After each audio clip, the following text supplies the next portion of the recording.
kita keluar waktu Malaysia, tuan-tuan, keluar surat pembaca, tuan-tuan, sebab apa? Orang bukan Islam masuk masjid. Nabi tadi pada takir, tuan-tuan, 30 orang. Mereka boleh tanya soalan Nabi, tuan-tuan sekalian. Sebab tu biasa, tuan-tuan, orang berpendidikan kat UK, kat US dah. Biar masjid, orang bukan Islam boleh pergi, boleh attend kelas agama, boleh dengar syarah, boleh dengar kuliah, tuan-tuan sekalian. Tempat kita bina satu tembok kaca dengan orang bukan Islam ni, membaca Quran tak boleh, tuan-tuan sekalian. Dah, lepas tu main masjid pun kita jadi isu, tuan sekalian. Lepas tu dia masuk sana 10 tahun dah. Kita boleh mu'alah lagi 10 tahun dah, mu'alah lagi, tuan sekalian. Kawan saya tu boleh mengajar kitab dah. Ustaz Dr. Raundus Khalid Dahli, orang Bacok Kelantan, belajar di Universiti Islam Aceh, tuan-tuan, boleh mengajar kitab, tuan-tuan. Duduk Perak, boleh jadi cikgu sekarang Adun dah. Adun apa, tuan-tuan? Adun di Perak, yang Muhammad di Perak. Kalau dia mengajar tempat dia, orang apa kata siapa dia kuliah mana? Ustaz Mu'alaf. Ustaz Mu'alaf, tuan-tuan. Allah tahu dulu. 10 tak dapat tingkatan 6. Tingkatan 6 tu dia masuk Islam pun menarik, tuan-tuan. Kawan saya, tuan-tuan, Dr. Khalid Dahab, dia belajar, yang kita belajar sejarah 6, sejarah Islam. Dia dapat belajar Islam tu dan Ustaz Abdul Rahman, dia kata akhirnya tersentuh hidayah, tuan sekalian. Tak ada dah sejarah 6. Tuan-tuan ni ramai tak sedar ni apa berlaku sekarang ni. Kolej-kolej swasta semua tu dah subjek nama dia pendidikan Islam semua dibuang, ganti dengan titas. Tamadun Islam, tamadun Asia. Kita dah bawa study kini, kita nak buat bantahan, tuan sekalian. Benarlah muslimin dan muslimah, kalau buang subjek tu taklah macam mana berlaku di kampung-kampung, tuan sekalian. Dalam budak-budak hanya buta fardu'annya, buta agama, tuan sekalian. Saya sebut dah kan, tuan-tuan, saya masuk ke IKM Perlis, 225 orang, 100 orang lebih langsung tak erti baca Al-Quran. Bayang. Tak baca Quran, hak patah nak tanya fatwa, tuan sekalian. Muslimin dan muslimah. Hak baca gagak, kira lagi. Hak baca salah, baca alif lam mim ra al-mari. Berat nana, tuan sekalian. Berat, tuan-tuan. Budak-budak dia berat. Kita pula tak tahu lah. Tak tahu niat politik apa sembunyi, kita buang subjek. Ngajar Islam, tukang ngetitas pula, tuan sekalian. Itu masalah. Bulan lepas dapat maklumat, kita kumpul maklumat tengok betul sungguh, tuan sekalian. Ini masalah, tuan sekalian. Jadi nak beritahu tadi, tuan-tuan, bagaimana mereka mari masjid Nabi, mereka puas hati, mereka telah memeluk agama Islam. 30 orang ni lah, tuan-tuan, balik ke Taif, mereka sampai ke Islam kepada kaum mereka. Ini hak Nabi berdoa taklah. Hak pernah bari Nabi dengan batu, tuan sekalian. Berdarah Nabi, berdarah Zaid bin Harithah, tuan-tuan. Baik.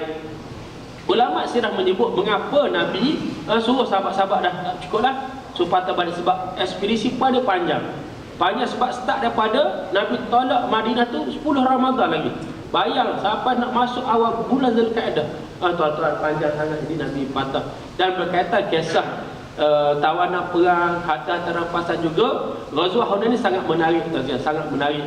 Yang pertama dah di Ja'ranah terhimpun dengan baju-baju besi, baju perang, dengan unta, dengan kuda, dengan kambing. Tuan-tuan sekalian, kambing, tuan-tuan, 40,000, tuan-tuan. Banyak muslimin dan muslimat. Jadi Nabi buat agihan. Agihan ni lah, tuan-tuan sekalian, jadi isu dalam kisah Ghazwah Hunain. Yang pertama, contohnya Nabi baca Abu Sufyan bin Harb bin Umayyah. Nabi 1 ekor unta. Tak puas hati, nak 1 ekor lagi. Nabi beri 1 ekor lagi. Untuk apa? Untuk ada minta anak dia Muawiyah bin Abu Sufyan. Nabi beri. Nabi tak sahabat, Nabi beri, tuan sekalian. Jadi sahabat Safwan bin Umayyah, Nabi beri 1 ekor unta. Sebab Nabi dah pinjam baju perisai, baju besi, tuan sekalian. Nabi bagi kepada orang Mekah yang 2,000 orang ni. Orang Madinah 10,000 orang. Mereka tengok syaitan telah berbisik di tangkai hati mereka. Tengok Rasulullah tak adil. Rasulullah tak adil. Rasulullah bagi kepada orang Mekah yang merupakan kawan-kawan lama, orang kampung Rasulullah, jiran-jiran. Tengok bisikan syaitan ini akhirnya keluar kat mulut orang Madinah. Mereka mula bercakap, mula bercakap muslimin dan muslimat. Suka manusia memanglah, tuan-tuan, Allah bak gosip ni, tuan-tuan sekalian. Dah, kalau orang syok tengok tu, melodi, tuan sekalian. Allahu Akbar, tuan sekalian. Uduh yang Melayu, tuan-tuan. Allah gosip, tuan-tuan sekalian. Jadi muslimin dan muslimat sahabat-sahabat. Ada seorang yang sangat jujur daripada Sa'ad bin Ubadah. Dia antara pemimpin di kalangan orang Madinah. Sa'ad ni sangat dihormati. Tuan-tuan ingat nama Sa'ad bin Ubadah? Orang ni lah Nabi kita wafat 12 Rabiul Awal tahun 9 Hijrah. Orang Madinah nak angkat dia sebagai khalifah, sebagai ketua negara Islam. Dia bertemu Nabi, mengadu apa yang dibincangkan oleh orang Madinah. Tak puas hati tentang pembahagian harta rampasan, tuan sekalian. Maka Nabi minta Sa'ad himpunkan orang Madinah, himpun setempat. Nabi pergi kepada mereka, Nabi memulakan ucapan dengan memuji Allah Subhanahu wa taala. Tuan-tuan sekalian, alhamdulillah. Nabi kata orang Madinah, orang Mekah akan balik semula ke Mekah dengan harta-harta yang diberikan kepada mereka.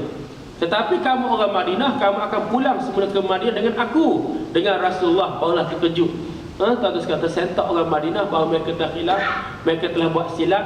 Tuan-tuan, mereka terlepas pandang. Nikmat paling besar ya Allah anugerahkan kepada mereka bukan nikmat dapat unta, dapat kuda, dapat baju perisai, baju besi, tapi nikmat paling besar nikmat iman, nikmat Islam, nikmat Rasulullah bersama dengan mereka. Inilah mereka isap, mereka menangis tuan-tuan sekalian. Nangis sungguh-sungguh ni. Asal jangan mereka